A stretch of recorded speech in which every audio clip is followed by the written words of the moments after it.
Lo scandalo dei biglietti venduti fuori legge a San Marco è un grave scandalo che lede all'immagine della città di Venezia. L'attivista di Venezia.com commenta così l'ennesimo danno di immagine per Venezia con la scoperta di ammanchi e gravi illeciti sulla vendita dei biglietti per l'ingresso alla Basilica, al Campanile di San Marco e al museo, commessi da 6 collaboratori che facevano pagare l'ingresso anche a categorie esenti, quali persone con disabilità e i loro accompagnatori, minorenni e categorie fragili, nonostante le esenzioni stesse fossero ben evidenziate all'ingresso della Basilica. Immediatamente licenziati 6 collaboratori infedeli che avrebbero intascato parte dei soldi della vendita dei ticket.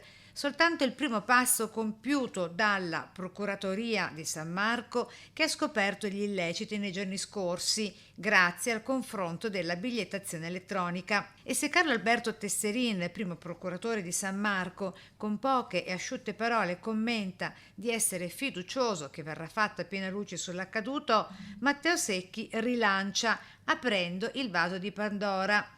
Certe cose accadono da tempo e vengono purtroppo tollerate e spiega come. Vogliamo parlare di quelle agenzie straniere che comprano super pacchetti di biglietti a Palazzo Ducale e Basilica, lasciando senza biglietti le guide veneziane e le rivendono a prezzi molto più alti, quindi il turista straniero le compra a prezzi molto più alti e poi non può nemmeno andare direttamente al Palazzo Ducale perché deve andare a ritirarsele. Ecco, un'altra occasione dello sfruttamento di Venezia, non da parte di chi ci abita, ma di chi ha uffici a migliaia di chilometri di distanza.